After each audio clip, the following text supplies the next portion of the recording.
जय हिंद। आज एक टॉपिक मौलिक अधिकार और राज्य के नीति निर्देशक तत्वों में संघर्ष या वरीयता किसे मिला, इस पे थोड़ी चर्चा होगी। लेकिन पहले हम चर्चा करेंगे अंतर पर, अंतर कि मौलिक अधिकारों और राज्य के नीति निर्देशक तत्वों में अंतर क्या है। उसके बाद चर्चा करेंगे दोनों में किसको वरीयता मिला, मौलिक अधिकार और नीति निर्देशक तत्व, नीति निर्देशक तत्व। तो देखिए, मौलिक अधिकार और नीति निर्देशक तत्व यह संविधान के भाग 3 में और ये भाग 4 में इसको दिया गया। यहां क्लियर है, पहले चर्चा हो चुकी है। इस पे मैंने एक अलग से वीडियो बनाया है राज्य के नीति निर्देशक तत्वों पे और मौलिक अधिकारों पे। अब हम चर्चा करेंगे कि अंतर क्या है। तो जो सबसे बड़ा अंतर है कि मौलिक अधिकार न्याय योग्य हैं, न्याय योग्य।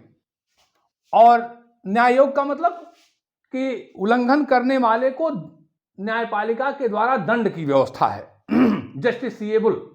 जस्टिसिएबल है। और नीति निर्देशक तत्व न्याय योग्य नहीं है। तो पहला जो सबसे बड़ा अंतर है कि मौलिक अधिकार न्याय योग्य हैं और नीति निर्देशक तत्व न्याय योग्य नहीं है।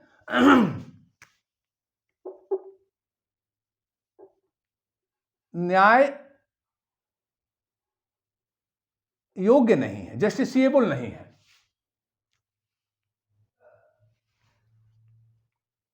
दूसरा अंतर है कि मौलिक अधिकार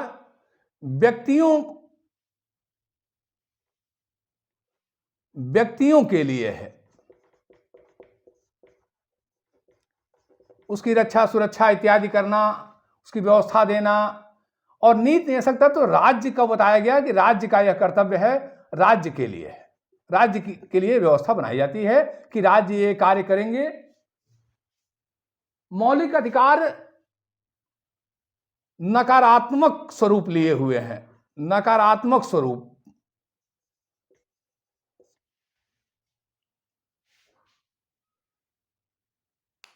नकारात्मक स्वरूप आपको नहीं करना है। अनुच्छेद 14 करेगा कि कहता है कि विधि के समक्ष समानता नहीं करनी है, यानी समानता करनी है। 15 कहता है कि सामाजिक भेदभाव नहीं करना है। 16 कहता है नौकरियों में भेदभाव नहीं करना है। 17 कहता है छुआछूत नहीं करना है।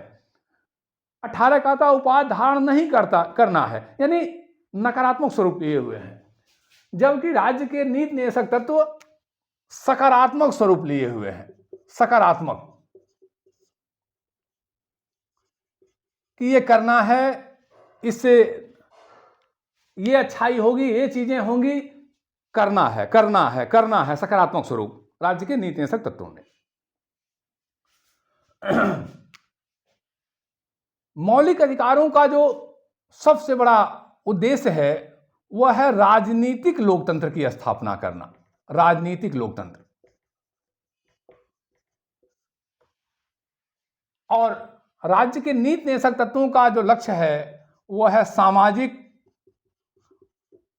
और उससे भी ज्यादा आर्थिक लोकतंत्र की स्थापना, आर्थिक लोकतंत्र। दबे कचरे को उठाना, उनको सहायता, हर तरह की राज्य व्यवस्था बनाएगा। तो आर्थिक लोकतंत्र की स्थापना, धन का अधिक से अधिक समान वितरण करेगा, महिलाओं इत्यादि के जीवन के बेहतर करने की व्यवस्था, लोक कल्याणकारी राज्य की स्थापना, लोक कल्याणकारी राज्य की स्थापना इसका उद्देश्य है।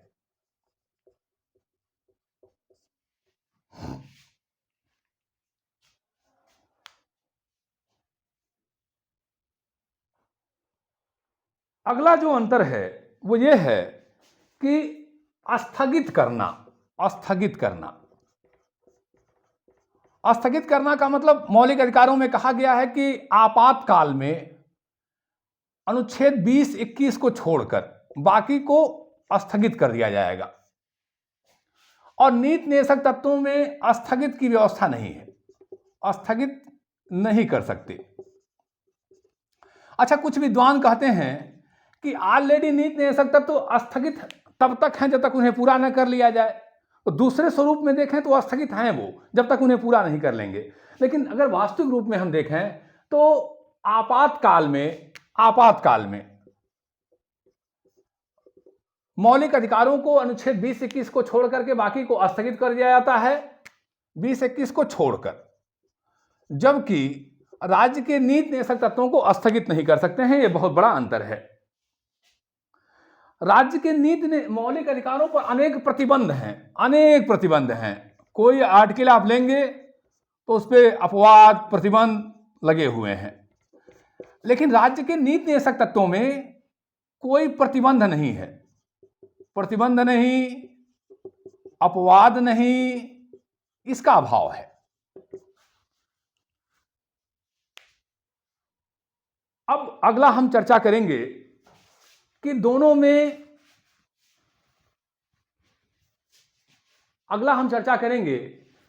में संबंध को लेकर के, संबंध, उसको हम संघर्ष भी कह सकते हैं। हमने टॉपिक वही रखा है आज का, संघर्ष। उसको हम वरीयता भी कह सकते हैं, किसको वरीयता मिली। ये सब हमारे अपने मनोभावों को समझने का शब्द दिया गया है। बातें सब एक हैं। किसको ज्यादा वरीयता मिली, मौलिक अधिकारों का नीति निदेशक तत्वों में क्या संघर्ष रहा, किसको वरीयता मिली, तो ये टॉपिक हमारा है, इस पे हम चर्चा करेंगे। तो देखिए, मौलिक अधिकारों को लेकर के पहला मामला मद्रास राज बनाम चंपाकम दोराईराजन। मद्रास राज्य बनाम चंपाकम दोराईराजन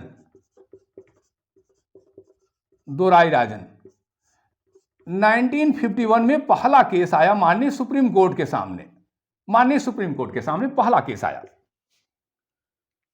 यह केस ये था कि चंपाकम दोराईराजन एक महिला थी, जनरल से थी, उनका मद्रास राज्य का एक संस्थान था शैक्षिक, उसमें सीटें खाली थीं और उनका एडमिशन नहीं किया गया, तो उन्होंने कोर्ट का सहारा लिया और कोर्ट ने कहा कि भाई ये अनुच्छेद 14 का उल्लंघन होगा, इस नाते कोई भेदभाव नहीं किया जा सकता है, इस नाते इनका प्रवेश लिया जाए। तो पहली बार मूल अधिकारों को वरीयता मिली, अधिकारों को वरीयता मिली। माननीय सुप्रीम कोर्ट ने मूल अधिकारों को वरीयता दिया कि आर्टिकल 14 कहता है कि हम कोई भेदभाव नहीं करेंगे, तो कोई भेदभाव इनके द्वारा कैसे हो सकता है। और चूंकि वहां पहले से एक व्यवस्था थी कि सीटों को अलग अलग क्रम में बांटा गया था, इनके लिए, तो इनका एडमिशन लिया जाए, प्रवेश लिया जाए।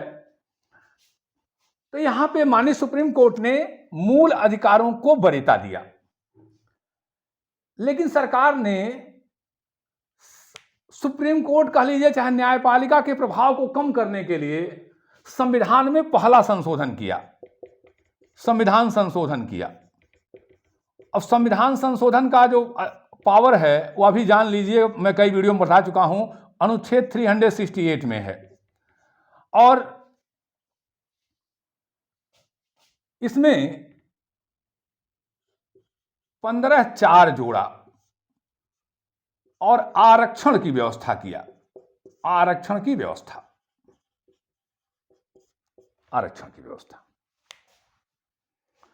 तो पंडित नेहरू ने पहला संविधान संशोधन करके 15(4) जोड़ा और न्यायालय के निर्णय को प्रभावहीन कर दिया और कहा कि जो सामाजिक और शैक्षणिक रूप से पिछड़े हैं, अनुसूचित जाति, अनुसूचित जनजाति इत्यादि के लिए राज्य आरक्षण का प्राविधान शैक्षिक संस्थाओं में कर सकता है, आरक्षण का प्राविधान कर सकता है। यहां पहली बार मौलिक अधिकारों को झटका लगा और एक चीज और थोड़ा क्लियर कर दूं यहां पे, हालांकि मैं कई वीडियो में कर चुका हूं लेकिन कर दे रहा हूं कि 13(2) के अनुसार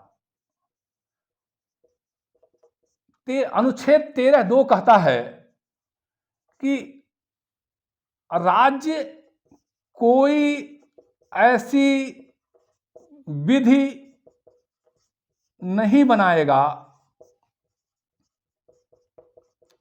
जो संविधान के भाग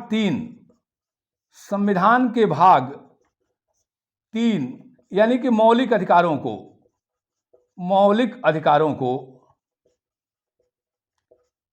को सीमित या न्यून करता हो। मैं इस बात को बार बार लिखता हूं क्योंकि मुझे लगता है कि ये चीज न्यून करता हो। जब भी मैं मौलिक अधिकार पढ़ाता हूं, निरक्षर तत्व पढ़ाता हूं, तो इस चीज को जरूर लिखता हूं। इसको आप भी ध्यान रखिएगा कि संविधान कहता है कि अनुच्छेद 13(2) के अनुसार कि राज्य कोई ऐसी विधि नहीं बनाएगा, कोई ऐसी विधि, सारा बवाल इसी में है, विधि शब्द में, कोई ऐसी विधि नहीं बनाएगा जो संविधान के भाग 3 मौलिक अधिकारों को सीमित या न्यून करता हो। यह बहुत ध्यान देने की बात है। अब सवाल उठा कि क्या 13(2) में जो विधि शब्द है, संविधान संशोधन उसमें आता है? यह प्रश्न आया माननीय न्यायालय के सामने। तो पहला केस आया शंकरी प्रसाद बनाम भारत संघ।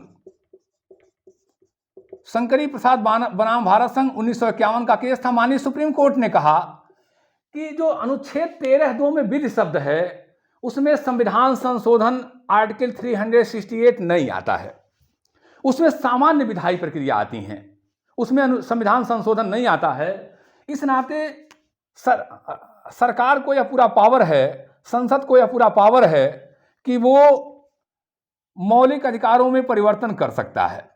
मौलिक अधिकारों में परिवर्तन का अधिकार है,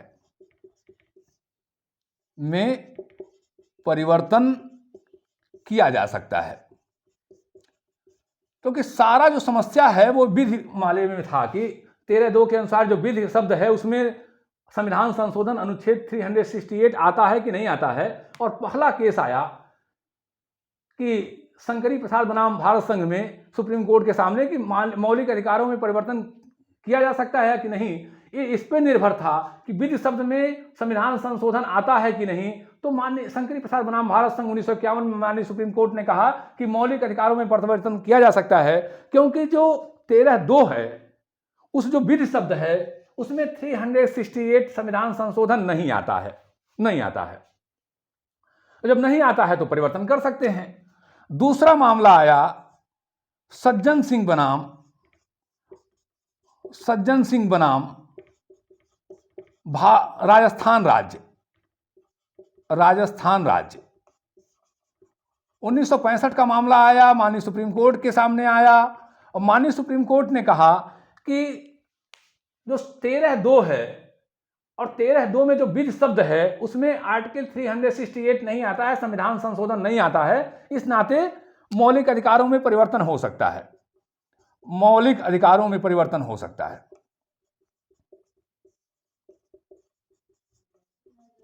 परिवर्तन हो सकता है। और सरकार कहती थी कि ये राज्य के नीति निर्देशक तत्वों को लागू करने के लिए हमें मौलिक अधिकारों में संशोधन करना पड़ेगा। चूंकि संविधान निर्माताओं की बड़ी मूल भावना है एक कल्याणकारी राज्य की व्यवस्था करनी है, तो हमें मौलिक अधिकारों में संशोधन करना होगा और मौलिक अधिकारों में संशोधन करना होगा तो हम करेंगे। और माननीय सुप्रीम कोर्ट ने भी उन पर मोहर लगा दिया।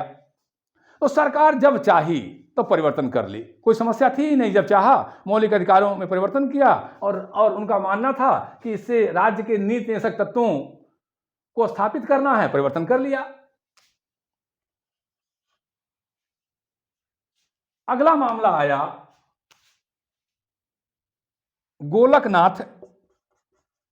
गोलकनाथ बनाम भारत संघ का। यह मामला आया 1967 में, बहुत महत्वपूर्ण। और माननीय सुप्रीम कोर्ट ने कहा कि संविधान संशोधन 13(2) के अंतर्गत आता है। बहुत ध्यान से सुनिएगा, संविधान संशोधन आर्टिकल 13(2) के अंतर्गत आता है। इसी नाते मौलिक अधिकारों में परिवर्तन नहीं हो सकता है। मौलिक अधिकारों में परिवर्तन नहीं हो सकता है, परिवर्तन नहीं हो सकता है। ये मामला था, इसके ये फैसला सुनाया गया था 5-6 से, 5-6 का बहुमत था। 11 सदस्यीय यह कमेटी थी और के सुब्बाराव साहब, माननीय के सुब्बाराव साहब चीफ जस्टिस थे, सीजे चीफ जस्टिस, मुख्य न्यायाधीश थे। अब पूरा एकदम हड़कंप मच गया कि अरे भाई 13(2) में जो विधि शब्द है उसमें संविधान संशोधन 368 शामिल है और मौलिक अधिकारों में परिवर्तन नहीं हो सकता है। लेकिन माननीय न्यायालय ने जो पिछला परिवर्तन हुआ था उसमें कोई हस्तक्षेप नहीं किया, कोई हस्तक्षेप नहीं किया।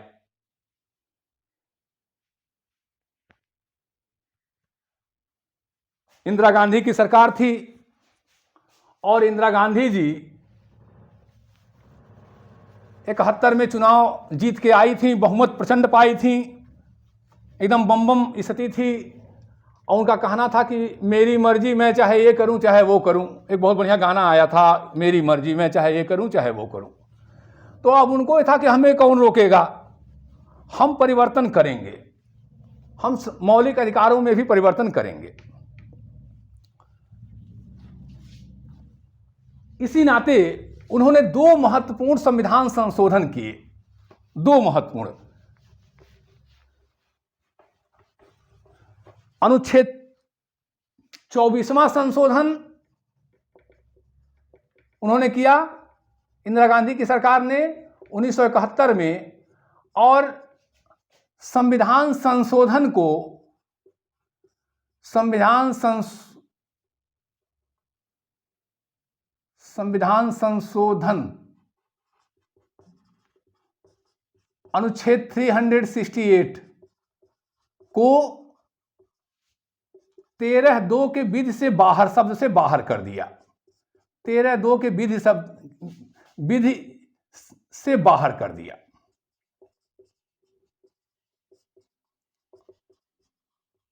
इसके बाद उन्होंने 25वां संविधान संशोधन किया। 25वां संशोधन संविधान में किया 1971 में। सबसे प्रमुख बात यहां आके फिर शुरू होती है कि 1971 में उन्होंने संविधान में 25वां संशोधन किया। 24वां किया तो 24वां में कहा कि संविधान 13(2) से अनुच्छेद 368 में भी परिवर्तन किया, यहां भी परिवर्तन किया, और 13(2) में व्यवस्था ऐसा किया कि विधि शब्द से उसको, संविधान संशोधन को बाहर कर दिया जाए। कहा हमको असीमित अधिकार है, असीमित अधिकार, हम कहीं भी परिवर्तन कर सकते हैं। असीमित अधिकार है किसका? परिवर्तन करने का। परिवर्तन करने का इंदिरा जी की सरकार ने कहा कि हमको असीमित अधिकार है, हम कुछ भी परिवर्तन करेंगे। 25वां संविधान संशोधन आया 1971 में और नीति निषेधक तत्वों को मूल अधिकारों पर अभिभावी किया गया, ओवरराइड किया गया। अभिभावी, वरीयता दिया गया।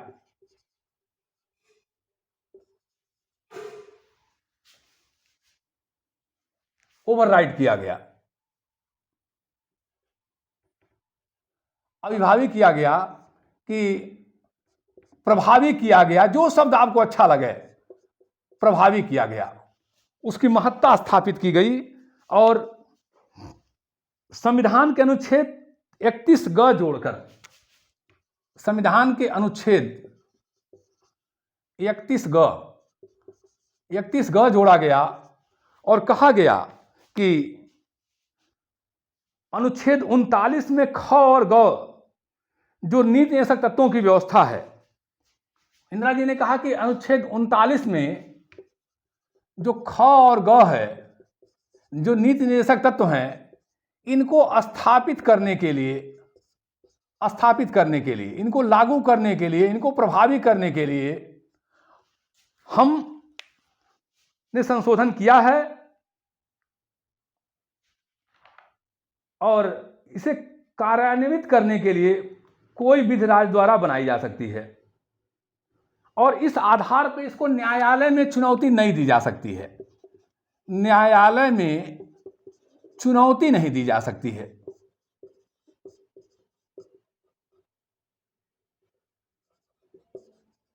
यानी जो हम कानून कोई बनाएंगे उसको कहीं न्यायालय में चुनौती नहीं दी जाएगी। ये बहुत महत्वपूर्ण पॉइंट है। तो फिर मैं एक बार दोहरा दूं कि इंदिरा गांधी की सरकार ने कहा कि हम मौलिक अधिकारों और राज्य के नीति निदेशक तत्वों, खास करके 39 ख ग को स्थापित करने के लिए कृतसंकल्प हैं। अगर जरूरत पड़ेगी तो हम मौलिक अधिकारों में परिवर्तन करेंगे, लेकिन हम नीति निर्देशक तत्वों को पूरा करके रहेंगे। दृढ़ संकल्प हैं, कृतसंकल्प हैं, मजबूती से खड़े हैं। इसके लिए उन्होंने संविधान संशोधन किया, अनुच्छेद 31 ग जोड़कर, और यह प्रावधान किया कि हम कहीं भी परिवर्तन करेंगे और इसे न्यायालय में चुनौती नहीं दी जा सकती है। भले ही अनुच्छेद 14 तथा 19 अलग अलग कर दें, अनुच्छेद 14 तथा 19 का उल्लंघन हो, 19 का उल्लंघन हो रहा हो, यानी मौलिक अधिकारों का उल्लंघन हो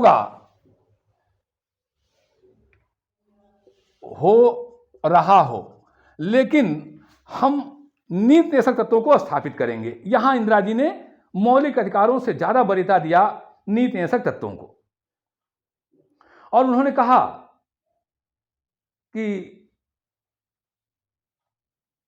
हम इसको ज्यादा महत्व देंगे। अब अगला केस आया केशवानंद भारती बनाम केरल राज्य। केशवानंद भारती बनाम केरल राज्य 1973 का यह केस आया, माननीय सुप्रीम कोर्ट के सामने आया, और अब तक की सबसे बड़ी पीठ थी, यानी 13 सदस्यीय थी,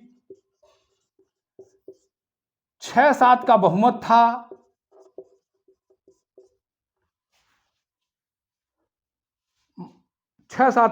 था। और एस.एम. सीकरी साहब चीफ जस्टिस थे। एस.एम. सीकरी साहब, माननीय एस.एम. सीकरी साहब मुख्य न्यायाधीश थे। ये फैसला आया कि ठीक है, जो सरकार ने, इंदिरा जी की सरकार ने या सरकार ने संविधान संशोधन को 13(2) से बाहर कर दिया है, अच्छी बात है, कोई बुरी बात नहीं है। यानी 24वां संविधान संशोधन यस है, बढ़िया है। लेकिन 25वां संविधान संशोधन को उन्होंने, इस माननीय कोर्ट ने रद्द कर दिया। कहा कि 24वां संविधान संशोधन सही है, 13(2) विधि शब्द से आर्टिकल 368 को आपने बाहर कर दिया, कोई बात नहीं, चलिए ठीक है। लेकिन न्यायालय में चुनौती नहीं दी जा सकती है, ये जो मामला था, और अनुच्छेद 24 और 19 का उल्लंघन हो रहा है, ये जो मामला था, और ये सब जो 25वां संविधान संशोधन था उनका, उसको उन्होंने रद्द कर दिया माननीय सुप्रीम कोर्ट ने, और कहा कि सरकार को अधिकार है, संसद को अधिकार है कि वो कहीं भी संविधान में परिवर्तन करे, कोई परिवर्तन करे, कोई दिक्कत नहीं है, कोई परिवर्तन करे संसद कोई परिवर्तन करे, सही है। लेकिन, अब लेकिन लगा दिया, लेकिन वो मौलिक संरचना में परिवर्तन नहीं कर सकती है। मौलिक संरचना में परिवर्तन नहीं कर सकती है। मौलिक संरचना, अब मौलिक संरचना में परिवर्तन नहीं कर सकती है सरकार। मौलिक संरचना को ही हम मूलभूत संरचना कहेंगे। मूल संरचना, सुपर स्ट्रक्चर, बेसिक स्ट्रक्चर, जो आप कह लें। इसके बाद इंदिरा जी ने 42वां संविधान संशोधन लाया। 42वां संशोधन, इंदिरा जी भी कहां मानने वाली थी। 1976 में उन्होंने 42वां संविधान संशोधन लाया, और क्योंकि कोर्ट के निर्णय को समाप्त करना था, कम करना था, प्रभावहीन करना था, मामला था कि अनुच्छेद 31 ग में संशोधन कर भाग 4 के सभी निदेशक तत्वों को मूल अधिकारों पर प्राथमिकता दिया गया। अनुच्छेद 31 ग में संशोधन कर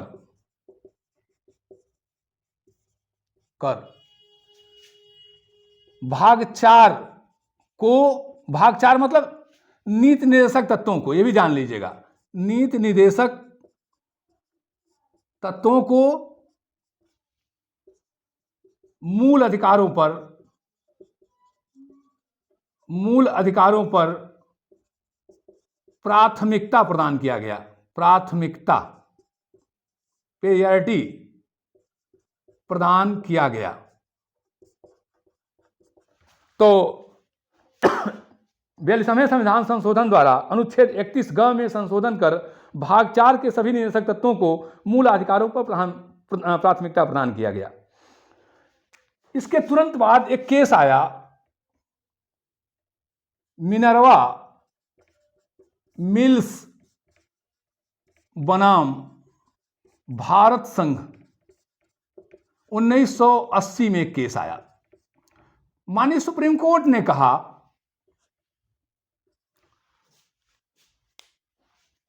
मिनर्वा मिल्स का एक केस आया, माननीय सुप्रीम कोर्ट ने कहा कि 42वां संविधान संशोधन द्वारा जो 31 ग जोड़ा गया है, जो 31 जोड़ा गया है, ये असंवैधानिक है।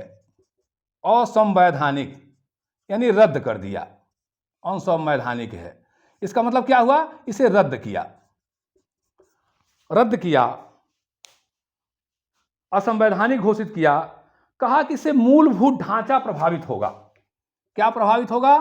मूलभूत ढांचा संविधान का प्रभावित होगा। इस नाते इसे स्वीकार नहीं किया जाएगा। ये संविधान संशोधन 42वां इस मामले को लेकर रद्द है। और तब माननीय न्यायालय ने कहा कि दोनों एक दूसरे के पूरक हैं, दोनों एक दूसरे के